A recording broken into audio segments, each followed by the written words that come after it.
My name is Malcolm Reyes. I'm a structural engineer. I live in Denver, Colorado. That morning was like any other calm routine. I had just wrapped up a site inspection at a building we were finishing up in the downtown area. It was the kind of inspection I had done 1,000 times before. Checking load-bearing walls, making sure the foundation was solid, testing materials, and, of course, finding a few things that needed tweaking.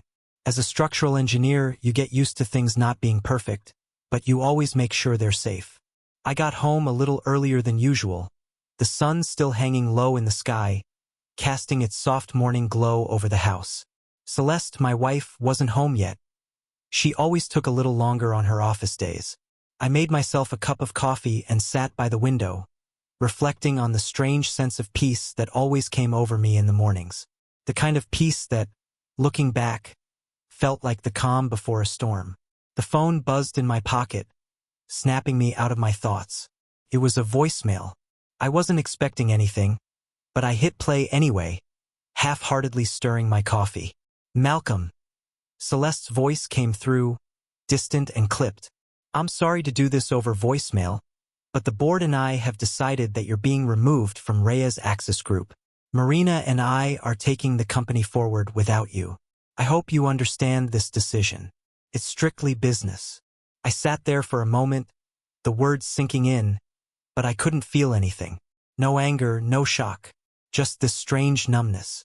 How had it come to this? I wasn't surprised, just deeply disappointed. Then, as if it wasn't enough, another voicemail came through. This one was from Marina, my sister-in-law. She was the one who would never miss an opportunity to make things a little more personal. I know this must be hard, Malcolm, she said with a tone that felt like honey mixed with vinegar. But we need to be clear that this move is for the best. The board felt your vision for the company was outdated. Don't worry, we'll manage without you. It wasn't a surprise. Over the years, I'd always been behind the scenes at Reyes Access.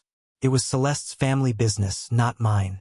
Still, I had poured my heart into it, designing, solving problems, making sure things held together. But none of that mattered now. I stared at the phone for a second, fingers hovering over the screen. Then I typed out a single word. Acknowledged. Sent. I didn't even feel the sting at first.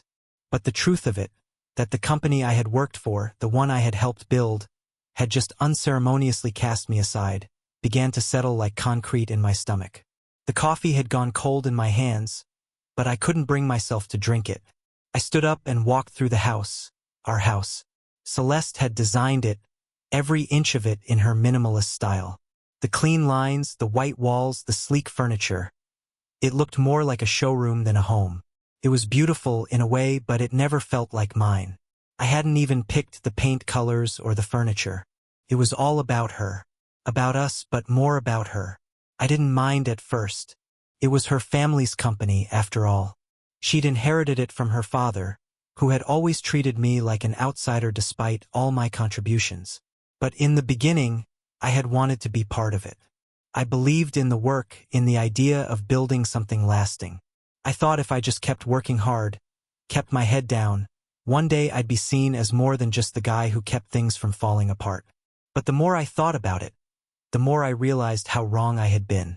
I walked into the living room, still empty as it always was on weekdays. The place had no warmth, just an austere elegance that only Celeste seemed to appreciate. I sat on the couch, hands folded in my lap, staring out the large windows at the city skyline. The years of sacrifices hit me all at once. The unpaid internships, the late nights running stress tests on bridge loads, making sure every joint, every weld, every beam could handle what was coming. All of that, and what did I get? A seat behind a desk while Celeste and Marina posed in front of cameras for their glossy sustainability awards. They were the faces of Reyes Access Group, the ones who got the accolades. I never made it to the front lines. I was always behind them, hidden in the background, even though I was the one holding things together. I thought about that night, the night Celeste's father had given me 49% of the company. It was supposed to mean something. It was supposed to be a gesture of trust, of partnership. Instead, it had felt like an afterthought, like a gift that wasn't really a gift at all. Celeste had barely acknowledged it. She treated it like an inconvenience. an awkward thing that complicated her life. I couldn't even bring myself to look at the framed photo on the mantel. One of the rare moments we had all been together.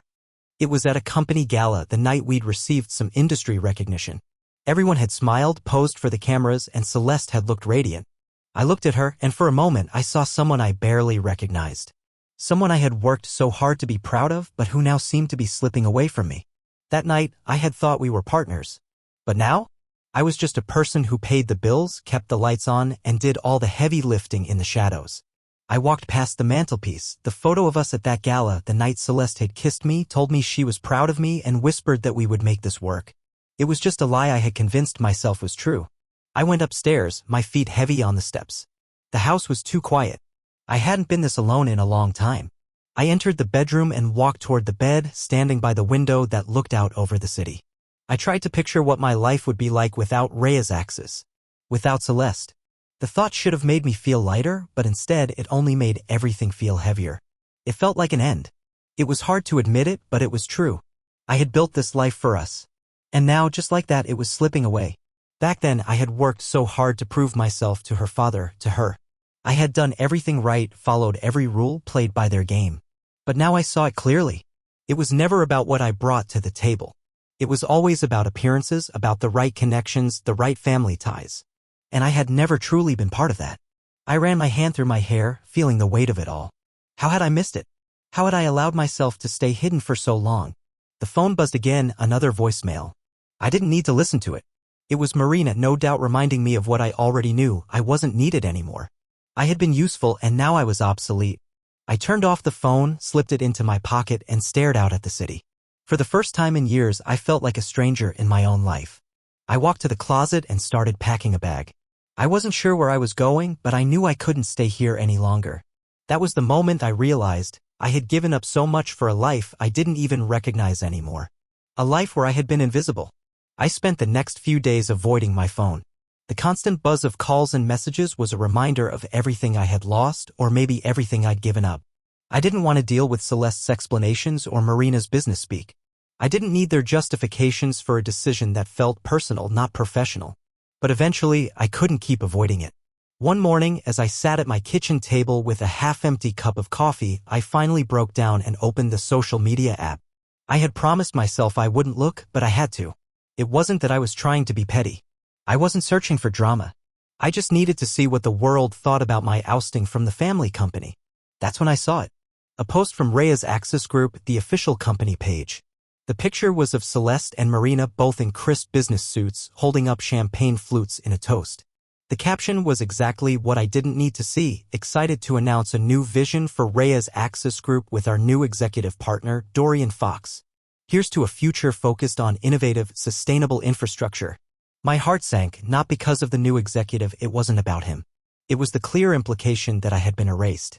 Dorian Fox was the new face of the company, the shiny, polished figure who would take my place in all the glossy marketing photos and interviews. I zoomed in on the image. There he was, standing with Celeste and Marina, grinning like he had just landed the role of a lifetime. His smile was confident, self-assured. The kind of smile I used to wear before they had convinced me that my contributions weren't enough. I scrolled through the comments, looking for some sign of recognition, of support from anyone who knew me. But it was all the same, the predictable applause. So excited for what's to come. Congrats, Dorian. This new direction is exactly what we need. Can't wait to see how Dorian leads Rhea's Axis into the future. My stomach twisted. I didn't even know this guy, but there he was, taking my place as if I had never mattered. It wasn't about the job, not really. It was about the years of sacrifice, the late nights, the endless problem-solving, and the constant behind-the-scenes work that no one saw. But none of that mattered. What mattered was that I had been replaced. The reality of it was clear: they had already moved on without me. I didn't know what to do. I felt invisible. I had poured everything into that company. I thought we were partners.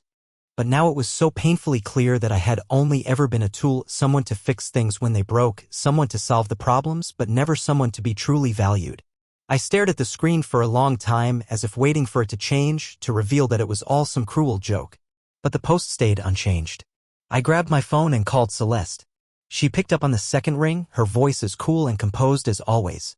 "Malcolm, what's going on?" I couldn't bring myself to shout, couldn't summon the anger I felt burning in my chest.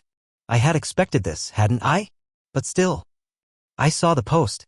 There was a long pause before she spoke again. I didn't want you to find out this way. I snorted bitterly. How else would I find out? You sent me a voicemail, told me I was out. Then, without even a word from you, you put some shiny new guy in my place. You couldn't even tell me in person. I wasn't trying to hurt you, Celeste said, her voice softer now. You have to understand, this decision wasn't personal. The board felt we needed a fresh direction. A different approach. A different approach, I repeated, the words tasting bitter in my mouth. You mean someone who won't ask questions. Someone who'll just smile and go along with everything you want. Someone who won't challenge your decisions. Malcolm, I cut her off, the numbness from earlier giving way to the familiar ache that had settled deep in my chest. I get it. You wanted a different vision for the company.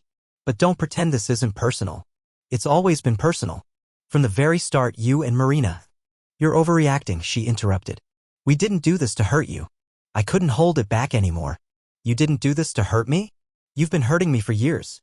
Every time you treated me like a cog in the machine, every time you made it clear that I wasn't enough, that what I brought to the table wasn't good enough, every time I tried to contribute, you shut me out. And now you've replaced me with some guy who probably doesn't know a damn thing about the company, but he looks good in a suit and talks a big game. You didn't just replace me in the business, Celeste. You replaced me in your life. There was another long silence. This time, Celeste didn't speak. I realized in that moment that there was nothing left to say. The years of trying to convince myself that this was all just a misunderstanding, that we were a team, had been lies. They were lies I had told myself to stay sane. But now, looking at the stark reality of it, the truth couldn't be ignored any longer. I'm done, Celeste, I said quietly, my voice steady despite the chaos inside. I'm done being part of something that doesn't want me. And I'm done trying to fix things that aren't broken. I ended the call without waiting for a response. I didn't need one.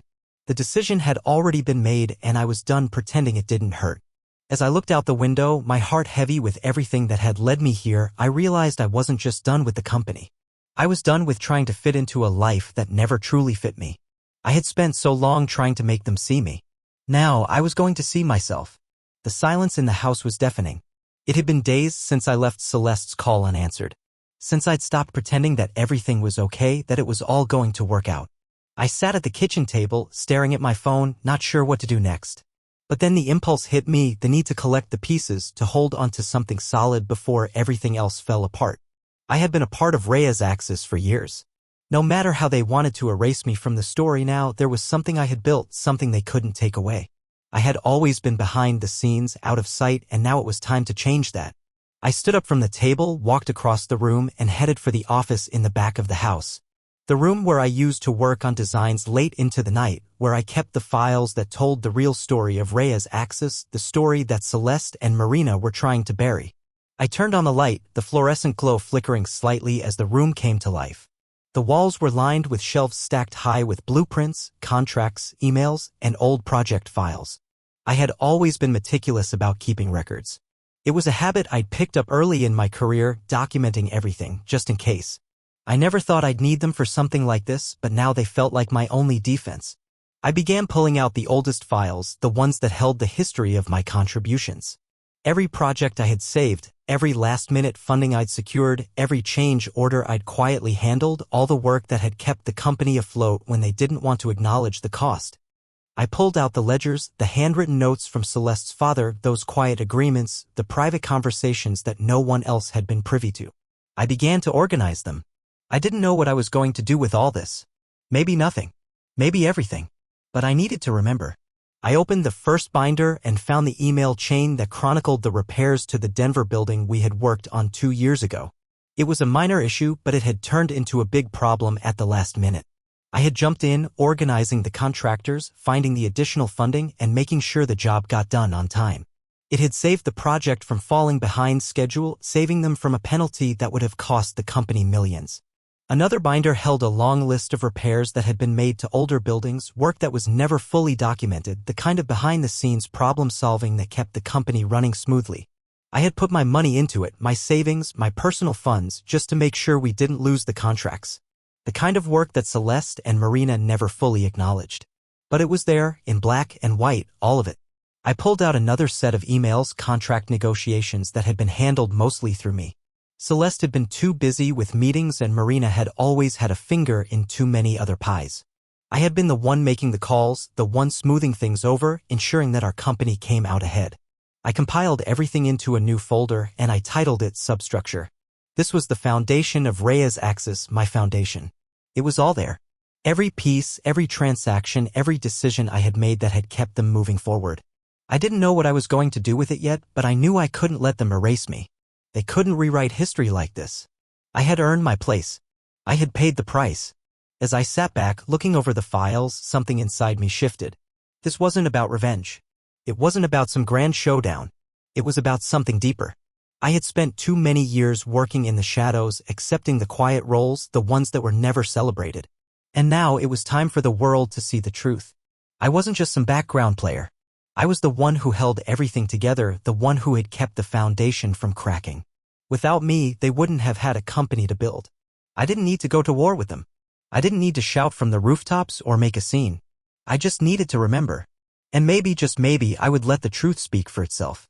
I spent the next few days quietly preparing. The files were organized, stacked neatly in front of me, each page telling a story that Celeste and Marina would rather not acknowledge. I knew they wouldn't be easy to confront, but the more I thought about it, the more I realized that going head-to-head with them wasn't the right move. No, this wasn't going to be a public battle. It was going to be a precise, calculated move, one that would cut through the heart of the empire they had built without ever raising my voice. That's when I remembered Arden Voss. Arden was a lawyer I had helped years ago when her small urban planning startup ran into zoning issues. I had done it as a favor, providing her with some legal advice and offering connections in the city. She was sharp, resourceful, and had a fierce sense of justice. We'd stayed in touch over the years, mostly as acquaintances, but I always respected her approach. She didn't take crap from anyone, and when it came to the law, she was ruthless in all the right ways. I called her the next morning after I had gone over my files for the 100th time. The urge to act was strong now. I needed to take the next step. Arden, it's Malcolm Reyes, I said when she answered. I need your help with something. It's personal and it involves a company I've been a part of for years. I think it's time I finally see what's been going on behind the curtain. There was a pause on the other end. Then she responded, her voice warm but direct. I'm intrigued. What's the situation? I briefly outlined the situation, how I had been ousted from Reyes Axis Group, how I had contributed far more than anyone realized, and how the company was now being run by Celeste and Marina who, I was sure, had been hiding things behind closed doors. It wasn't just about betrayal, it was about the truth of what I had done for the company and how they had taken advantage of my silence. I'm not looking for revenge, Arden, I said, choosing my words carefully. I just want to make sure the record is set straight. I need someone who can go over the books, the contracts, the financials, everything, and see if there's anything that doesn't add up. Sounds like you've got a hunch, she replied, her voice steady. And you want me to find the cracks? Exactly. And I want it done quietly. No headlines, no drama. I want to know exactly where they've cut corners, where they've mismanaged funds, where they've taken things that weren't theirs. You know how to dig through these things. You're sure about this? Arden asked. Once we open those doors, there's no going back. I leaned back in my chair, staring out the window at the city. I had been a part of this world for too long to walk away quietly. I had built it with my blood, sweat, and tears. I wasn't just going to let them erase me. Not without a fight, an intellectual one. I'm sure, I said. I need you to initiate the forensic audit. If there's anything to uncover, I want it found. But I want it done clean. No mess. No one needs to know what we're doing. Just the truth. Arden was quiet for a moment. Then she gave a low, approving hum. I'll make the calls, Malcolm. I know the right people to handle this. Don't worry about the details. I'll take care of it. Thanks, Arden, I said, relief flooding through me. Let's see what we can find. I hung up, feeling a weight lift from my shoulders. I wasn't going to confront Celeste and Marina directly. I wasn't going to get caught up in their games. Instead, I was going to let the truth do the work for me. I had the evidence, the receipts, the contracts, the countless times I had been the invisible hand keeping the business running. This was no longer about getting even. It was about clarity. It was about making sure that, when the dust settled, my contribution to Reyes Axis wasn't a forgotten chapter in a history they would rewrite to suit themselves. And Arden would make sure that when it was done, the truth would be undeniable. I sat at my desk for a while longer, the quiet hum of the city outside filling the space. I wasn't sure how this would all play out, but I had a sense of calm now, a calm that comes from knowing you've taken the first step. A step that will lead to something bigger, something irreversible. This wasn't just a strategic move. It was the first act of my own redemption. In the coming days, the phone rang less frequently, but I knew the storm was coming. When it did, I would be ready. It didn't take long for the results of Arden's forensic audit to start trickling in. I had been bracing for it, knowing the moment I had called in a third party to look into the company's financials, the pieces of the puzzle would begin to fall into place. But nothing could have prepared me for the sheer volume of what they uncovered. It was a week after the audit began when I received Arden's call. "Malcolm, I think you'll want to sit down," she said, her voice low and serious. "I've got the preliminary findings." I stood up, pacing the floor as I spoke. "Go ahead, Arden. What's in there?" She paused, then the words came rushing out. "Fraud. Misappropriation of funds. Over-invoicing on construction contracts. And that's just the beginning. We've found discrepancies in multiple projects dating back to when you were still involved. But there's more. Much more." I leaned against the desk, gripping the edge to steady myself. I had suspected something was off, but hearing it confirmed so bluntly, it hit harder than I expected. "You're telling me the books were cooked?" I asked, already dreading the details. "Not just the books, Malcolm. They were laundering money through shell companies. There's a network of internal deals that inflate costs, funneling company money out to people we don't even know. Your father-in-law, Celeste's father, had no idea this was going on, at least, I'm assuming so from what we've found so far. But the numbers tell a different story. And Marina's fingerprints are all over them." I took a sharp breath, trying to process the words. "Marina?" I knew she was ambitious, but this felt like something else entirely. "Are you telling me that Marina's been pulling the strings in the background?" I asked, my voice barely a whisper. "Exactly. She's been orchestrating a lot of this. She's been padding the contracts and skimming off the top. I'm guessing you never saw the true numbers, did you? They were hidden behind layers of false transactions." I ran a hand through my hair, feeling the walls closing in. All the times I had trusted her, how could I have been so blind? "Malcolm," Arden continued, her voice softer now, "we have everything we need. I can file complaints, initiate a full investigation, but this is big. It's not just about business mismanagement anymore. It's fraud. And it's tied directly to Marina and Celeste." I closed my eyes for a moment, the weight of it all crashing over me. I had spent years working in the shadows, believing I was helping build something meaningful, something that would last. And now it felt like the entire foundation was a lie. "What do I do with this, Arden?" I asked quietly, my voice hoarse. "If I expose it, there's no going back. Celeste, she'll never forgive me. I'll lose everything." "You'll lose everything if you don't do something about it," Arden replied, her voice hardening. "You've already been pushed out. They've taken everything from you, Malcolm. They've erased you from their version of the story. Don't let them get away with it. This is bigger than them. This is about the truth." I stood in silence for a few moments, letting her words sink in. The truth. It seemed so simple, yet so terrifying. "You're right," I said finally, my voice steadier now. "I can't let them do this. I'll take it from here. You've done your part. I'll send you the full report," Arden said. "Let me know if you need anything else." I hung up and sat at my desk, staring at the walls of the office I had once worked in. The same office I had spent years making sure things ran smoothly. Now it was all falling apart. But I wasn't going to let them get away with it. I wasn't going to let my name be erased like some afterthought. The next few days were a blur as I made plans. I knew I had to act quickly. The longer I waited, the more time Celeste and Marina had to cover their tracks to bury the truth. I couldn't afford to let this linger any longer. The first step was to contact Iron Bridge Ventures, the firm I had quietly partnered with through Arden. They specialized in handling these kinds of corporate collapses, buying up stakes in companies at risk of ethical or legal issues. They weren't in the business of making headlines, but they were the right people to clean up this mess. When I met with their representative, a calm and methodical man named Thomas, I laid it all out. The fraud, the mismanagement, the embezzlement. Every document I had, every file I gathered, I handed over. Iron Bridge was in the business of cutting through the layers of deception with precision. "Malcolm," Thomas said after he reviewed everything, "this is a goldmine of information. We can move fast, conduct a full forensic audit ourselves, freeze accounts, and make sure everything is locked down tight before anyone can cover their tracks." "I want it done quietly," I said. "I don't want anyone knowing we're involved until it's too late. No public battles, no press. I want to make sure the damage is contained." "Understood," Thomas replied, his tone serious. "We'll start immediately. But once we go in, the company's days are numbered. Are you ready for that?" I nodded. I had already made my decision. This wasn't just about protecting myself. It was about ensuring that Reyes Axis Group, the company I had helped build, didn't continue under false pretenses. If I didn't act now, they would keep exploiting people for their own gain. The next few days were a blur of legal paperwork and strategy meetings. I didn't hear from Celeste or Marina. I didn't want to. Then came the day I knew would define everything. Ironbridge initiated their forensic audit. Accounts were frozen, transactions flagged, and key personnel were questioned. I could feel the ripple effects before I even got the call. When it finally came, it was exactly what I had expected. Malcolm, Thomas said over the phone, his voice calm but with an undercurrent of tension. We've started the audits. Several discrepancies have already been flagged and we've found inconsistencies in multiple contracts. We're moving ahead with a full-scale investigation. Good, I said, my heart pounding in my chest. Let them have their chaos. It's only the beginning, Thomas added.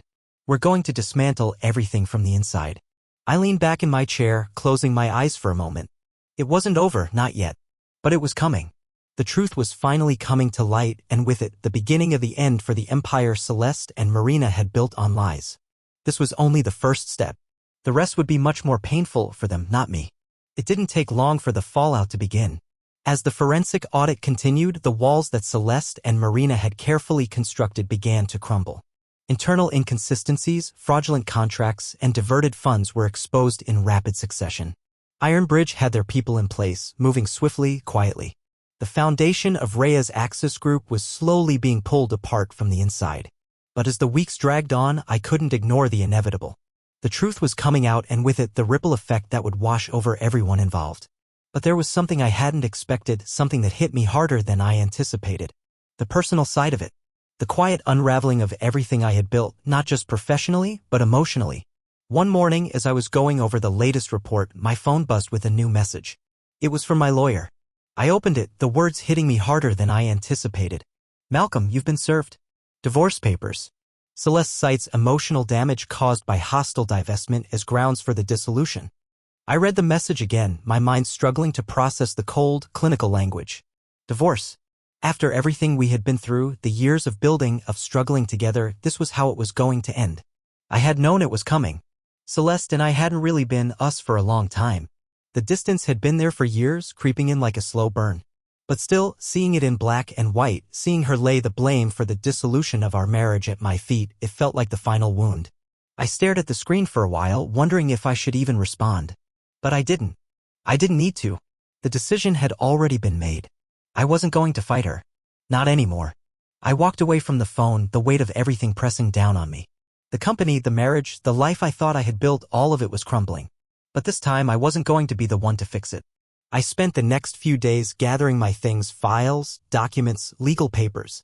There was no point in lingering anymore. Celeste and Marina were already spinning their narrative, and there was nothing left for me in their world. My place in Rhea's Axis Group was over, and with it, my role in their carefully curated lives. When the papers finally came, I didn't fight back. I signed them without hesitation, feeling a strange sense of relief. This was the final step. The closing of a door I had been ready to walk through for years but had never had the courage to do. Now it was done. The official dissolution of Rhea's Axis Group came shortly after, and it was even messier than I had anticipated. Marina was fired, her involvement in the fraudulent contracts too significant to ignore. Celeste was placed on administrative leave while the board tried to figure out the next steps. It was a week after I signed the divorce papers when I received a call from Thomas at Ironbridge Ventures. Malcolm, he said, his voice steady but laced with something that sounded almost like satisfaction, it's over. We've dismantled everything. The assets are frozen. Personnel are being questioned. Marina's already been let go. Celeste is next. We've secured everything we need for the investigation, and the company's liabilities are being handled. I let the words sink in. And the rest? I asked, my voice low. What happens now? Yeah? The company will be rebranded, restructured. We'll sell off the profitable parts, cut the dead weight. But Rhea's Axis, as you know it, will no longer exist. It's over. I couldn't help the small, bitter smile that tugged at my lips. It wasn't about revenge anymore, I reminded myself. It was about ensuring that the truth came out, ensuring that Celeste and Marina couldn't simply move on without acknowledging everything they had done. This wasn't a victory for me, it was justice, and justice didn't come with applause or celebration. It came with finality. As the final papers for the dissolution of the company were signed and Rhea's Axis Group was rebranded into something new, I sat in the quiet of my apartment, the weight of everything still heavy on my chest. The fallout wasn't just professional, it had invaded every corner of my life. But as the days passed, the anger began to fade, replaced with something more akin to a numb acceptance. This was the price I had to pay for clarity. One evening, a week after everything had been finalized, I sat in front of my laptop, reviewing the final documents from the legal proceedings. A new notification popped up on the screen. It was from Celeste. It was a short, simple message. "I didn't want it to end this way, Malcolm. I still care about you, but I don't know who you are anymore." I read it, then deleted it without replying. There was nothing left to say. No more unfinished conversations, no more half-hearted apologies. It was done. And in some strange way, I felt a sense of peace settle in. Not the kind of peace that came from winning, but the kind that came from finally walking away, from no longer needing to fix what had already been broken. A few months later, the final piece of paperwork arrived, officially closing the chapter on both the company and the marriage. I filed it away under-resolved, and that was that. It wasn't a clean break, but it was an end. And that was enough. I moved on. Quietly. Slowly. But for the first time in a long time, I wasn't holding on to something that was already gone. It was strange, waking up to a life that felt so different, yet somehow so familiar. A modest, modern home nestled on the outskirts of Boulder, the kind of place I had never imagined I'd live in, but now it was mine. I had made the move 2 months after everything had been finalized: the divorce, the dissolution of Rhea's Axis Group, and the quiet dismantling of everything I had known. There were no grand gestures, no dramatic shifts. I didn't need them. What I needed was the space to rebuild, to find something honest, something simple. And that's exactly what I had found. Below-line Strategies was the name I had chosen for my new consultancy. It was small, just me, a few contracts in the works, and the occasional meeting with clients who were struggling. No glossy marketing photos, no corporate facades. Just truth. I focused on the kind of high-risk engineering audits that I had been doing behind the scenes for years, helping struggling companies avoid the pitfalls I had seen in my own career. No more pretending. No more politics. Just competence. I'd set up shop in a small office at the back of the house, a room with big windows that looked out over the foothills of the Rockies. It was nothing like the cold, sterile offices I used to work in at Rhea's Axis. Here there was warmth, a little clutter. It was mine, and I was okay with it. The phone didn't ring as often as it had in the past. But when it did, it was from clients who were serious, people who respected what I brought to the table, and more importantly, trusted me to fix what needed fixing. It wasn't glamorous work, but it was honest. And for the first time in years, I didn't mind the quiet. I kept the photo of me and Celeste, taken during that blackout, tucked away in the drawer of my desk. It wasn't forgotten, it just no longer had a place on the mantle. There was a quiet respect for the years we'd spent together, but I had come to accept that the past had passed. I wasn't holding on to it anymore. The first few weeks after I settled in felt like a blur. Slowly, my world became smaller. Not in a suffocating way, but in the way it needed to be. I ran my consultancy from my new home, met clients for coffee at a nearby cafe, and spent long evenings working alone, reviewing plans, making sure everything was perfect. No distractions. No need to impress anyone. And then came the calls. The ones I hadn't expected. "Malcolm," said one of my former colleagues from Rhea's Axis, Bill Chandler, who had been on the board when I was still involved.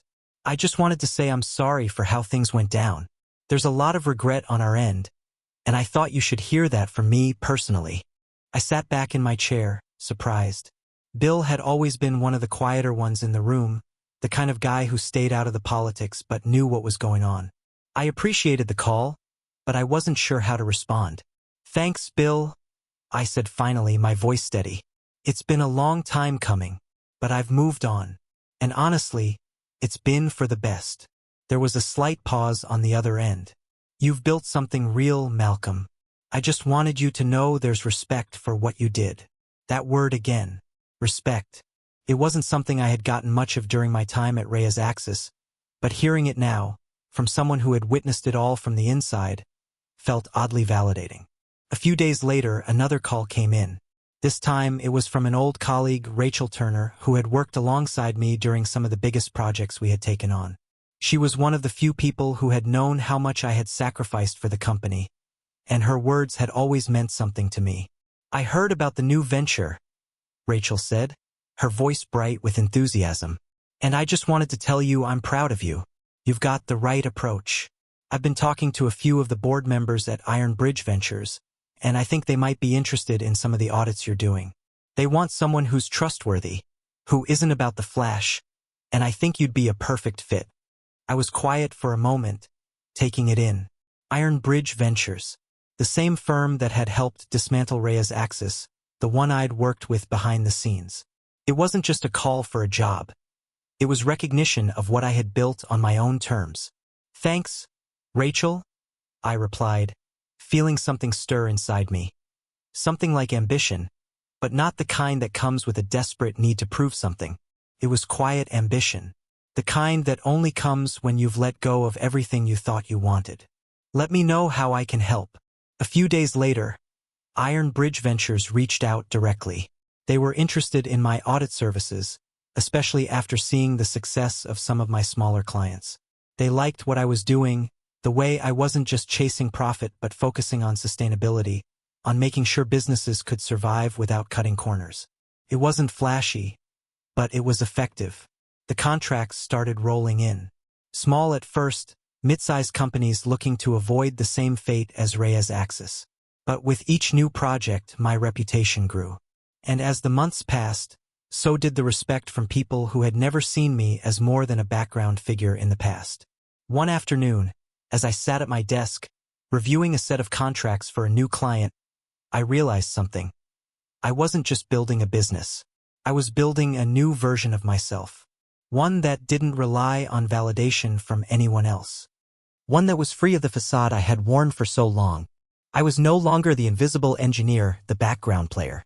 I wasn't the one who fixed everything behind the scenes who went unnoticed. I was the one people came to when they needed real answers. The one who didn't need the applause, didn't need the spotlight. I had built something true. And that was enough. My phone rang, snapping me out of my thoughts. It was Rachel again. "Malcolm, I've got another lead for you," she said, excitement in her voice. "And this one's big. You're exactly what they're looking for. I'll send you the details, but I think you're about to make a serious mark in this industry." I smiled to myself, feeling a quiet satisfaction wash over me. The world was starting to notice, but I wasn't doing this for them. I was doing it for me. For the person I had finally become. "Thanks, Rachel," I said, leaning back in my chair. "I'll take it from here."